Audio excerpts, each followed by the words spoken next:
These strange ants kinda reminded me of fire ants, only they were bigger, bumpier, hairier, and had this strange knuckle-looking waist segment that caused their gaster to sort of point downwards. I couldn't even identify the genus. I had never seen an ant so odd. It didn't look too friendly, and I had no idea if they could sting me, so I was careful when collecting a specimen for identifying in the lab. Can any of you ant experts out there pin a genus for this ant? Anyway, I will also be sending this truly exotic ant to Dr. General to identify. Again, crossing my fingers and hoping we discovered something new. Now, one scene did concern me though.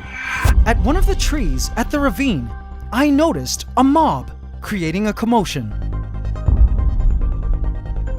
It was a colony of black crazy ants rallying menacingly around another ant that they were holding hostage.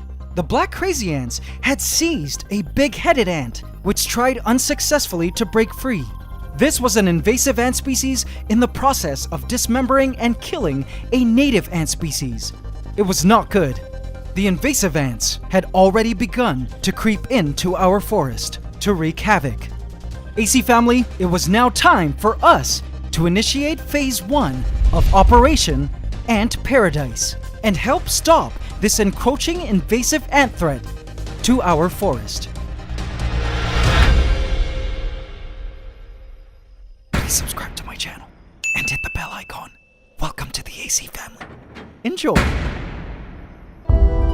Now indeed, I could have just stomped on this mob of invasive and ecologically dangerous black crazy ants, but in the larger scheme of things, doing this wouldn't have done a thing to solve the problem. These black crazy ants were most likely part of a much more massive super colony of black crazy ants, encamped somewhere nearby, with thousands of egg-laying queens adding to their numbers daily. So stomping on this localized mob wouldn't really have been an effective way to eradicate them from our new forest sanctuary that we just bought in our last episode, to act as a refuge for the native ants and local wildlife. But AC family, the situation wasn't hopeless. I knew a way to help keep unwanted invasive ants like these black crazy ants far away from our new forest, and I'll show you how in this video. But first, in last week's episode, you may recall that I sent a couple ant species collected from our new forest to my ant taxonomist and myrmecologist friend, Dr. General, for him to officially identify in the lab. I was super curious to know what species they were, because as you may know, one of the reasons I decided to buy our big forest, other than to act as a nature reserve for ants, was for us to hopefully one day discover and name a brand new ant species, never before documented by science. Now, if you think that dream sounds pretty far-fetched, think again. Just 2 weeks ago, we made a breakthrough ant discovery at our forest edge, where we happened to be the first to discover that an ant named Myrmecologist bicolor actually existed and was native to my country. Before 2 weeks ago, scientists didn't think it lived where I live. But thanks to us, the ant was added to the nation's list of local ant species, and our geographical record was added to the global catalog of ant species online. We officially contributed to science, and it showed us just how easy it was to make novel ant discoveries. And AC family, have I got some pretty crazy news for you? Dr. General sent me a text this week informing me that we had in fact made yet another novel ant discovery. I repeat, we made a second novel ant discovery, and it had to do with one of the 2 ant specimens collected from our new forest that I sent to Dr. General last week. I couldn't wait to hear the news he had to share with me, and inside, I hoped and prayed he would tell us that we had just discovered a brand new, undocumented ant species we could call blankety blank AC familius. While waiting for Dr. General to get back to me with the exact news on our discovery, I knew there wasn't a moment to waste. I wanted to get going with my plans to help get rid of populations of invasive ants from our new forest ant reserve, like these highly problematic black crazy ants. By the way, I wanted to give the black crazy ants of Antopia a name. Leave your name suggestions for these black crazy ants in the comments, and I will choose my top 5 name suggestions for all of us to vote on as a community in a future video. By the way, be sure to subscribe to my channel so you can officially be part of the AC family, as this channel is very interactive, and I usually ask you guys for suggestions, for your opinions, for help in making important choices, and votes in the comments section. Everything you guys see in my videos is essentially like an ongoing nature reality series that is immensely influenced and driven by your awesome participation. Alright, so as a quick backgrounder, if you're new, this entire property you see here is called Antopia. And don't worry AC family, I won't go into lengthy detail this time, as I'm sure you've all heard this recap 100 times now. But please bear with me as I super quickly catch the newbies up to speed. Promise to breeze through this. So if you're new, Antopia here is essentially the yard and now our new wild ant forest that is adjacent to our future ant house, currently being built, which in essence is like our upcoming Iron Man mansion, but for our pet ant colonies and exotic animals on this channel. Now as we wait patiently for the ant house to complete its construction, we've been turning our curious eye lately to the amazing wilderness outside the ant house we've called Antopia, where a great war of the ants has been taking place. An ant war between Team Native Ants, i.e.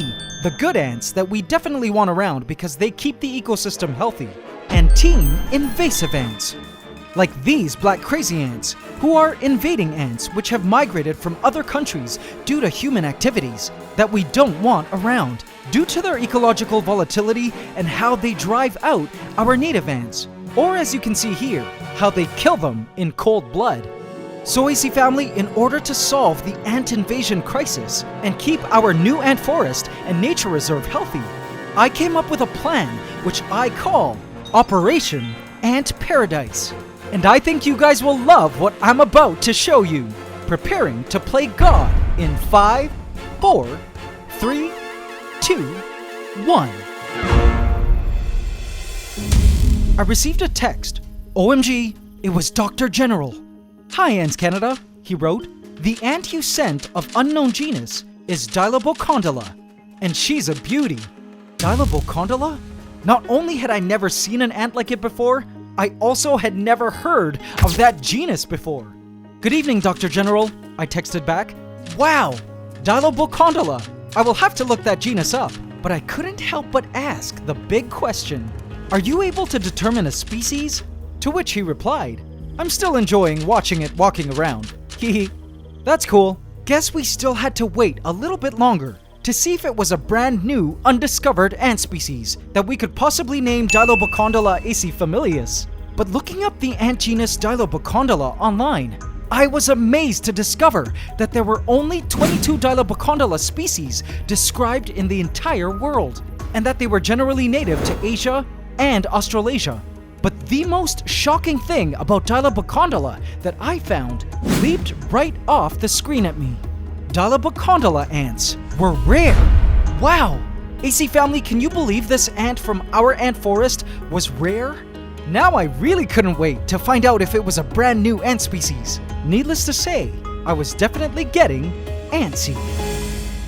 So my plan for Operation Ant Paradise was this. I needed to further support and forest our new ant reserve to create more ideal habitat for native ants to live in. The principle is simple. The healthier and more thriving the forest, the more habitat there is for the native ants already living there. And with a stronger, healthier population of native ants, it naturally puts any advancing invasive ant colonies at a disadvantage. For instance, we've already seen in previous episodes how some native ants like weaver ants and our Myrmecologist bicolor ants already gobble up invasive fire ants for dinner.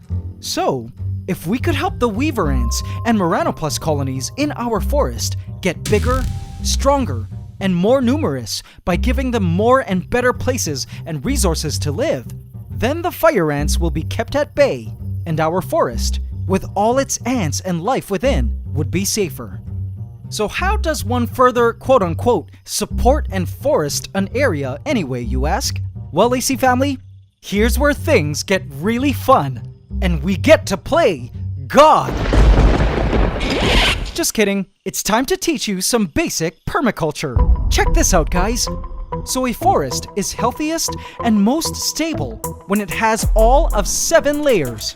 The healthiest forests of the world all have these 7 key layers of vegetation, which all interact with each other and help the forest self-replicate, self-nourish, and provide all the essential habitat and nutrients to sustain the wildlife that live within.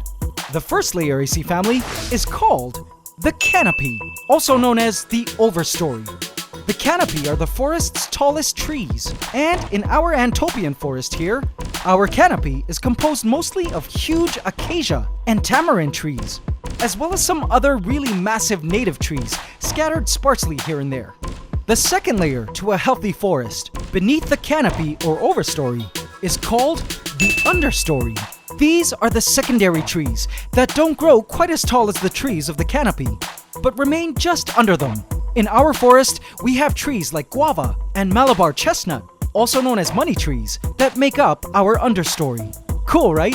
Moving on. Then beneath the understory is the third layer of the forest, bushes and shrubs, of which we have a ton in our forest, including various berries and flower bushes, of which I have no idea the species, but we have a lot. The fourth layer of a healthy forest is called the herbaceous layer. Basically, herbaceous plants that lack bark.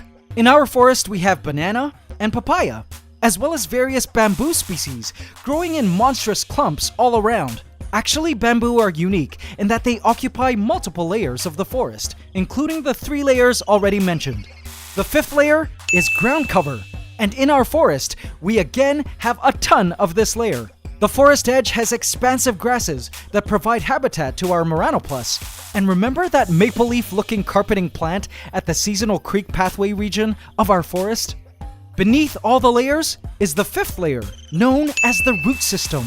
Basically vegetation with tubers or large roots. In our forest, we have a ton of wild ginger and taro. And you should know that bamboo have roots that go down to hell. Truly huge and deep root systems.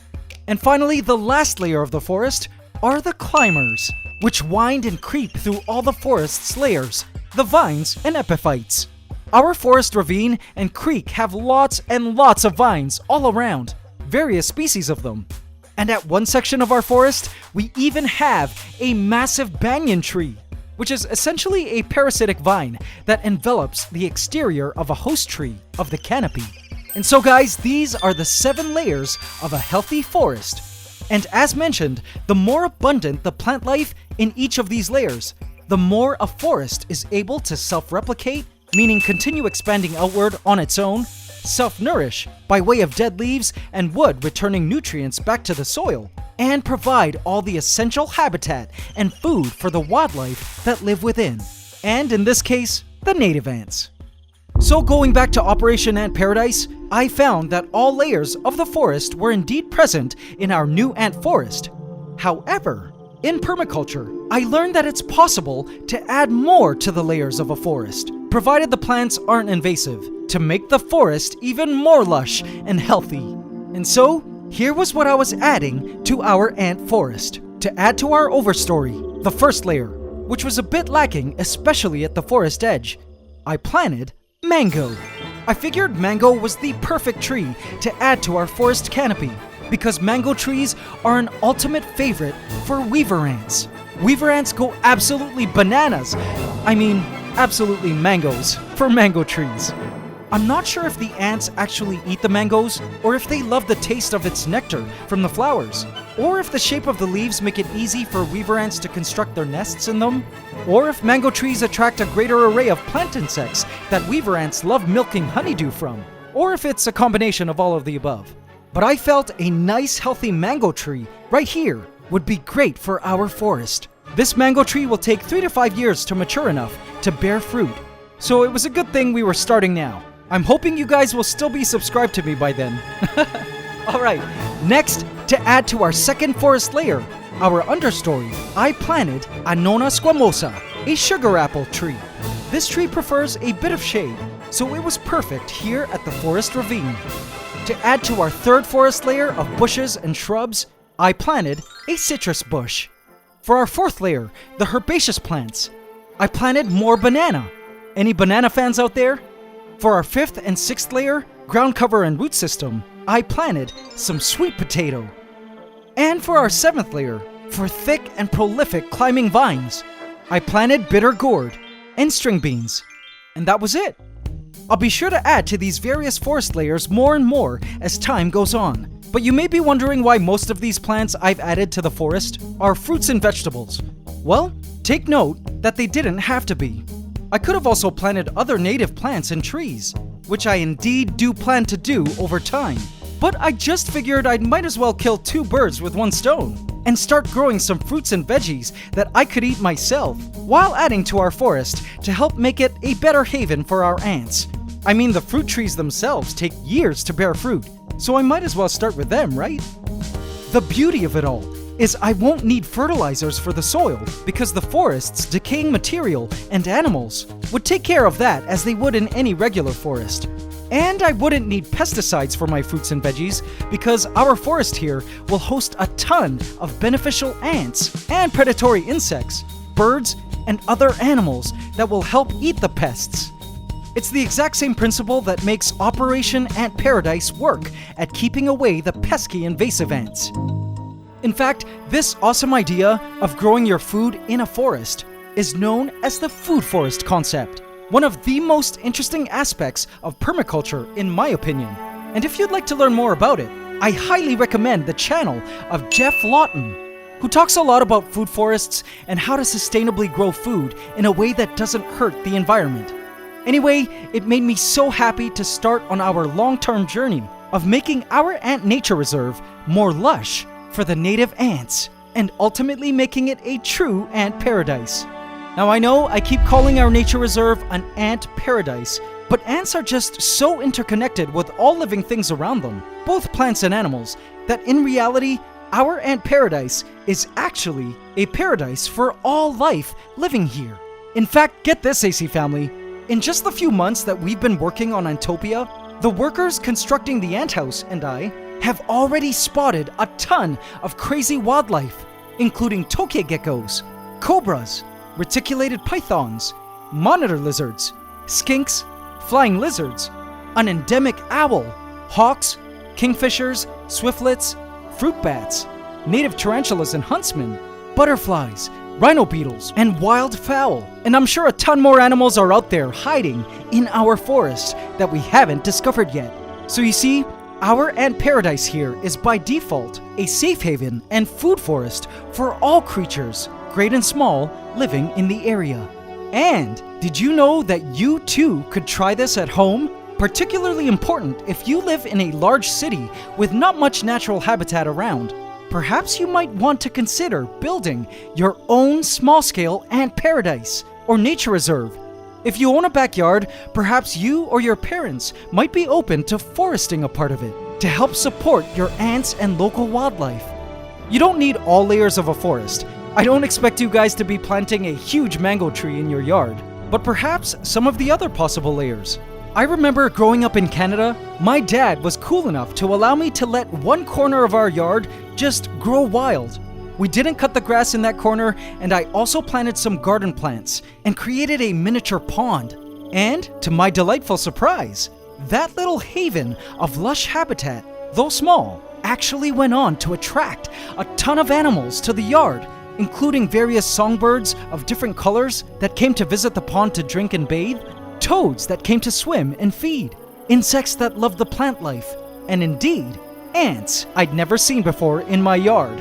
For you parents out there, perhaps this would be a unique opportunity to engage in some educational fun with your kids, or grow your fruits and veggies in the garden in a unique way.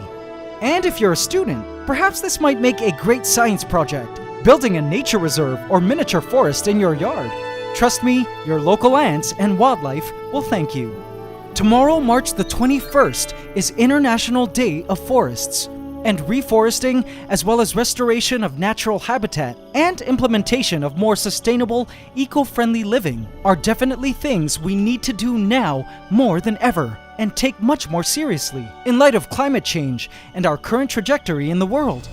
But I feel we, the AC family, are on the right track, and we definitely did good today.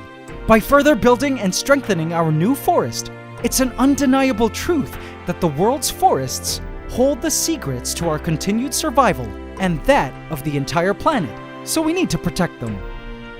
Now, speaking of unveiling forest secrets, Dr. General finally texted me tonight regarding the details of what is now our second ant discovery from our ant forest.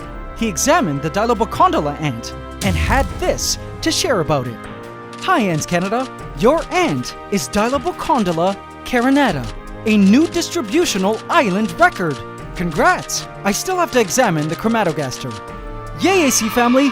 Turns out, just like the Myrmecologist, we had just discovered a new locality for Dilobocondyla carinata. But instead of us being the first to discover this ant existed in my country, we were the first to discover it existed on the particular island on which I'm living. Still huge, and very cool that we all contributed to science for a second time. High five, AC family, we're on a roll. I can't wait to hear back from Dr. General to hear what he finds out about the chromatogaster ants I also sent him. Could those be a new ant species? Or maybe our third new geographical ant record? I'll be sure to keep you all posted on what he finds out. In case you guys were wondering about the other 82-acre land that I also bought for the ants, I'm trying to make arrangements to go there and show you guys around. But because it's hard to travel at the moment, we'll have to wait until things open up a bit more, because we have to take a plane there. That's how far away and remote the land is. Until we return to Antopia and our new beautiful ant forest. Thank you all for watching and supporting the ants. It's Ant Love forever. AC family, did you enjoy today's episode? Do you think we'll make any more ant scientific discoveries in our new ant forest? So much more nature and ant fun is ahead. So if you haven't yet, what are you waiting for? Come be a part of the exciting ant journey and smash that subscribe button and bell icon now and hit all so you get notified at every upload. Also, don't forget to hit the like button every single time, including now. It would really mean a lot to me, guys. Thank you. AC in our colony, I have left a hidden cookie for you here. If you would like to watch random relaxing scenes within our new ant forest, take a meditative walk through our forest if you need some de-stressing. And guys, be sure to visit AntsCanada.com for all your ant keeping and collecting gear shipped to you in a special package from our ant-loving facility in the USA, so you can get the most out of your ant keeping experience. We ship worldwide and also offer full email support if you need our help. We also have a helpful forum and ant colony trading marketplace on the site. Visit AntsCanada.com today. And now it's time for the AC question of the week. Last week we asked, which was your favorite region of our new forest and why? Congratulations to Sergei Sisianu, who answered, I really liked the tunnel. It brought back childhood memories. Congratulations, Sergey, you just won a free ultimate ant-keeping handbook from our shop. In this week's AC question of the week, we ask, name one layer of a healthy forest. Leave your answer in the comment section, and you could also win a free ultimate ant-keeping handbook from our shop. Hope you can subscribe to the channel as we upload every Saturday at 8 a.m. Eastern Standard Time. Please remember to like, comment, share, and subscribe if you enjoyed this video to help us keep making more. It's Ant Love forever.